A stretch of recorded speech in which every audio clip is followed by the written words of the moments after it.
The world is painfully aware of the inhumanity of slavery, a dark chapter in our shared history.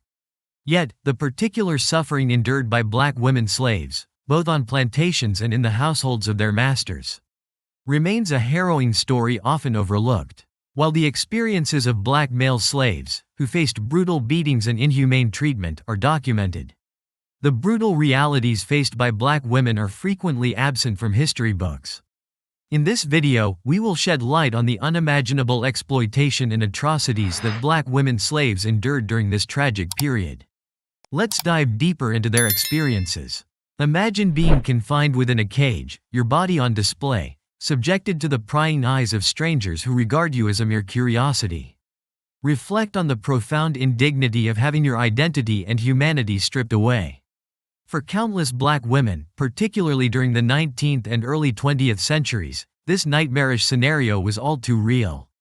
They were often showcased in what were known as human zoos, exhibitions that grotesquely presented black women from various regions, primarily Africa and Asia, as objects of entertainment and curiosity for predominantly white audiences. These shocking spectacles were featured in world fairs, circuses, museums, and parks, designed to titillate and educate the public while perpetuating harmful stereotypes. Human zoos were not merely entertainment, they were integral to the colonial project, serving as a sinister tool of exploitation and oppression. These exhibitions reinforced racist ideologies, positioning white supremacy as a justification for domination and control over those deemed other. As we delve into the unspeakable realities faced by these women, we must confront the uncomfortable truths of our past. Their stories deserve to be heard, remembered, and honored. Join us as we uncover the history that has long remained silent and ensure that the voices of black women, both past and present, are recognized and valued. Moreover, the exhibitions within human zoos constituted blatant violations of human rights and medical ethics. The individuals subjected to these displays endured not only physical and psychological abuse but also exposure to diseases, often leading to tragic deaths. One of the most heart-wrenching examples occurred during the Tervuren exhibition in Belgium in 1897. Here, 267 Congolese individuals were forcibly transported to a fabricated village, where they were made to endure harsh outdoor conditions that stripped them of their dignity and humanity. Tragically, 7 of these individuals succumbed to the brutal treatment and were laid to rest in a nearby churchyard, a somber testament to the inhumanity of the situation. This horrific event was orchestrated by King Leopold II, who governed the Congo as his personal colony and perpetrated unspeakable atrocities against its inhabitants, exploiting their lives for profit and spectacle. Another notorious case is that of Sarah T. Bartman, often referred to as the Hottentot Venus. In 1827, she was brought to London and put on display due to her distinctive physical features, particularly her enlarged buttocks. Bartman's life became a grotesque exhibition, where she was dehumanized and objectified, treated as a curiosity rather than a person with her own rights and dignity. Even after her untimely death in 1815, her body was subjected to further indignity, as her remains were displayed in a museum until 1974, denying her the peace and respect she deserved. These stories are not mere historical footnotes. They reveal the disturbing reality of how colonization and racism intertwined to devalue human lives, particularly those of black individuals. By confronting these narratives, we honor the memories of those who suffered and strive to ensure that such atrocities are never repeated. Sarah T. Bartman passed away in 1815, yet the indignity did not end with her death. Her body parts were grotesquely exhibited in a museum until 1974. As a member of the Khoikhoi people of South Africa, she endured severe discrimination and maltreatment at the hands of European colonizers, serving as a stark reminder of the dehumanizing practices that characterized colonial exploitation. Bartman's story is just one of many instances of human zoos that unfolded on a global scale, each revealing the darkest aspects of our history and illuminating the enduring consequences of racism and colonialism. However, the narrative does not conclude there. The chilling annals of slavery's history contain a gruesome chapter that details a pervasive and horrifying aspect of enslavement, sexual violence. Within the grim confines of slavery, where the enslaved had their very humanity stripped away, enslavers exerted absolute dominion over their bodies, wielding coercion and brutality to inflict relentless sexual exploitation. In this oppressive environment, the enslaved were rendered profoundly vulnerable, devoid of legal protections or recourse. This reality created a breeding ground for unimaginable abuses, with many women subjected to systematic sexual violence at the hands of their captors. The power dynamics of plantation life, where slave owners maintained control through fear and violence, allowed for a culture of impunity, wherein the bodies of enslaved women were seen as commodities rather than individuals deserving of respect and dignity. The historical narratives that have emerged from this dark chapter reveal the resilience of those who suffered. Voices like that of Harriet Jacobs, an enslaved black woman who bravely shared her story in her autobiography, Incidents in the Life of a Slave Girl, highlight the grim realities faced by many women. Jacobs's accounts of the sexual exploitation she endured serve as a crucial reminder of the intersection of gender and race in the experiences of enslaved individuals. As we reflect on these stories, it is vital to acknowledge the profound suffering endured by those who were dehumanized and exploited. By confronting these painful truths, we honor their memories and affirm the importance of ensuring that such atrocities are never forgotten, nor repeated. The legacy of this history compels us to advocate for justice and equality in our contemporary society, recognizing that the scars of the past continue to shape the present. In the oppressive hierarchy of plantation culture, characterized by a distorted sense of power and a legal system that offered no protection, the enslaved found themselves profoundly vulnerable to unspeakable violations. The environment created by this system fostered a culture of impunity, allowing enslavers to exploit and abuse with little fear of consequence. Historians striving to unveil the full extent of sexual violence within this context face formidable challenges due to the scarcity of legal cases documenting these heinous crimes. The lack of formal documentation reflects not only the brutality of the system but also the societal unwillingness to confront the reality of such atrocities. Yet, amidst this darkness, a glimmer of truth emerges through the narratives of those who endured these harrowing ordeals, particularly the voices of enslaved women. One prominent voice is that of Harriet Jacobs, an enslaved black woman who courageously spoke out about the dire consequences faced by those who dared to reveal the sexual exploitation of black women slaves. In her groundbreaking autobiography, Incidents in the Life of a Slave Girl, Jacobs recounts her personal experiences and the relentless sexual assaults inflicted upon women by their masters. Jacobs's narrative provides an unflinching look at the brutality that many enslaved women faced, highlighting how slave masters wielded their power to sexually assault black women at will. Her accounts expose the chilling reality that, in a system designed to dehumanize, the bodies of enslaved women were not their own, but rather the property of their enslavers, subject to their whims and desires. She vividly illustrates the psychological and emotional toll this exploitation inflicted, as women navigated a world where their very existence was marked by violence and subjugation. Through her powerful words, Jacobs not only sheds light on the individual suffering of enslaved women but also challenges the broader societal narratives that sought to silence their stories. Her work stands as a testament to resilience and a call to acknowledge the painful truths of history. By amplifying these voices, we honor the legacy of those who endured unimaginable suffering and remind ourselves of the importance of confronting our past to foster a more just and equitable future. Tragically, in some cases, even guests and neighbors of slave owners were allowed to perpetrate acts of rape against black women slaves, further illustrating the grotesque reality of exploitation within the institution of slavery. As we delve deeper into these harrowing stories, we encourage you to support our efforts by subscribing to our channel and liking this video. Your engagement helps us create more content that brings these important narratives to light, and we are committed to building a strong community around these crucial discussions. Now, let's continue. Another poignant example is that of Elizabeth Keckley, who was born into slavery and endured repeated sexual assaults by the son of a wealthy plantation owner. Her experiences are emblematic of the widespread sexual violence that black women faced, often at the hands of those in positions of power.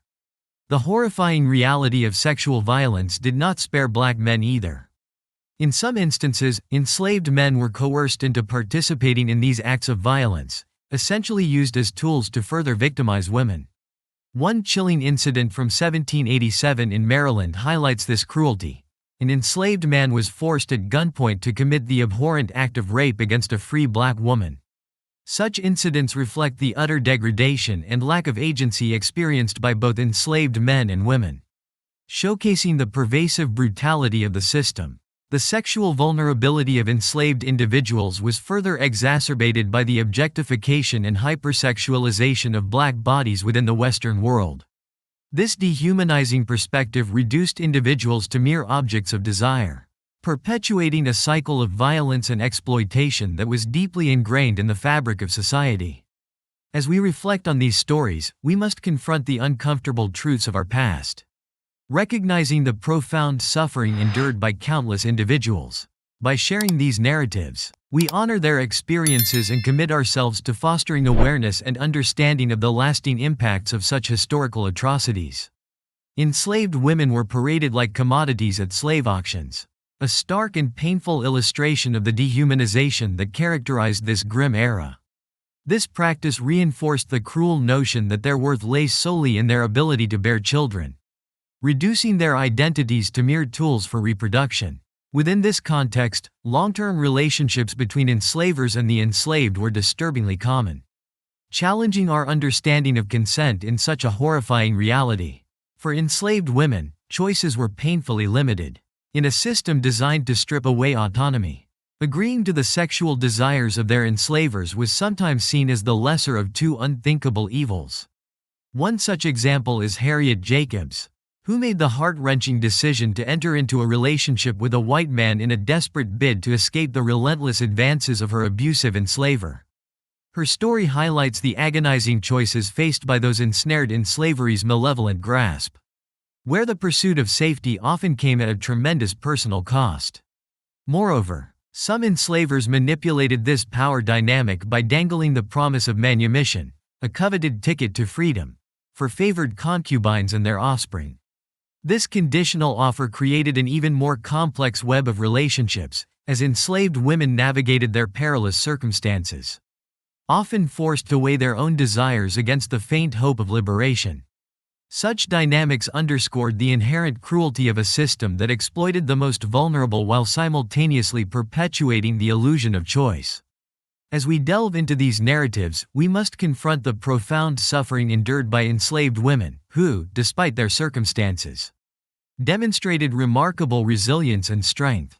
By acknowledging their stories, we honor their experiences and shed light on the broader implications of slavery, ensuring that the lessons of the past inform our understanding of justice and equality in the present. However, the harsh realities of plantation life often shattered such promises into painful shards of broken dreams. These deeply disturbing relationships were shockingly common, as evidenced by contemporary accounts and the significant percentage of mixed-race individuals in the antebellum South. Mary Boykin Chestnut, a diarist of the era, observed that men frequently maintained relationships with both their wives and concubines, leading to the presence of mixed-race children in many households. Virginia, in particular, stood as a testament to this unsettling truth, with over 10% of the enslaved population comprising mixed-race individuals. Even more disheartening was the involvement of white women who engaged in sexual relations with enslaved men, often preferring those with lighter skin. Instances of interracial adultery were not uncommon, as divorce petitions and testimonies revealed the intimate connections between white women and black men. The 1825 divorce case of Dorothea and Louis Bourne provides a chilling glimpse into the agency white women exercised in pursuing relationships with enslaved men. Witnesses testified to Dorothea's relentless pursuit of Edmund, an enslaved man owned by their neighbors, with rumors suggesting she had borne children by him. The absence of shock among these witnesses underscores a grim reality. Such relationships, however horrifying, were not considered extraordinary. Laws and acts, cold and unfeeling, gradually stripped enslaved individuals of their very personhood, reducing them to mere objects and possessions owned by others. The sale and purchase of human beings became a grotesque norm, widely accepted across society. Shockingly, the prohibition of slave importation to the United States did not herald the abolitionist movement. Instead, it inflated the value of domestic slaves. As the transatlantic slave trade drew to a close at the turn of the 19th century, the cruel profitability of slave labor in the production of lucrative crops like cotton surged to new heights. Breeding farms emerged as a horrific solution to ensure a steady supply of enslaved laborers, with enslaved black women becoming alarmingly valuable assets in this equation. Their lives were subjected to the insidious expectation of bearing multiple children, often enduring the agony of rape and exploitation at the hands of their masters. We have made a video on the slave breeding farms, which you can check out on our channel. Within this breeding culture, enslaved individuals were treated as little more than livestock. Male slaves, often referred to as stockmen, were brought in to impregnate female slaves owned by others, all with the goal of producing as many labor-capable slaves as possible. The profitability of these breeding farms was staggering, with slave traders eagerly anticipating the prospect of the numerous enslaved children they could sell. But the story does not end here. Imagine the horrifying reality of being subjected to gruesome medical experiments without anesthesia, while a group of doctors observes your suffering. This was the cruel fate of Anne, Anarcha, Lucy, Betsy, and many other enslaved black women in the 19th century. The perpetrator of these unspeakable atrocities was J. Marion Sims, often lauded as the father of modern gynecology. Sims conducted his grotesque experiments in the United States, mercilessly subjecting these women to multiple painful surgeries in his relentless quest to develop surgical techniques for repairing vesicovaginal fistulas. The exploitation and suffering of these women highlight a profound moral failing in the medical community, revealing how the quest for knowledge and advancement was built on the backs of the most vulnerable. As we confront these painful truths, we must remember the individuals whose lives were shattered in the name of progress, ensuring that their stories are acknowledged and honored. His actions flagrantly violated both human rights and medical ethics, placing him in a grim historical lineage alongside other unethical experiments, such as the Tuskegee syphilis study. One of the most disturbing aspects of Sims' actions was his deeply rooted belief, fueled by racism, that black people did not feel pain, despite any contributions he may have made to the field of gynecology. The stark reality remains that his research was built upon the exploitation of enslaved black women's bodies, reducing them to mere subjects in a twisted quest for medical advancement. While some may attempt to defend Sims by attributing his actions to the era in which he lived, the lack of recorded voices from the women involved and the complete absence of informed consent cast a long shadow of ethical concern. Historical records reveal that the women subjected to Sims' experiments experienced excruciating pain, often resulting in severe complications and infections from his invasive procedures. Perhaps most unsettling of all is the fact that Sims, after years of conducting surgeries on enslaved women without anesthesia, eventually began to use anesthesia when performing similar procedures on white women. This stark disparity highlights the inherent biases that permeated his approach and speaks volumes about the dark underbelly of medical history, where the humanity of black individuals was routinely disregarded in favor of advancing knowledge and practice. Did you know that black women slaves were exploited in these horrific ways by their masters? Are there other atrocities against black women slaves that you are aware of? We invite you to share your thoughts and insights on how humanity can commit such brutal acts and what resilience looks like in the face of unimaginable suffering. If you would like us to create more videos that shed light on these important histories, please support us by subscribing to clicking the bell icon for notifications. We encourage you to explore more videos on our channel, where we continue to honor the stories of those who endured and overcame adversity.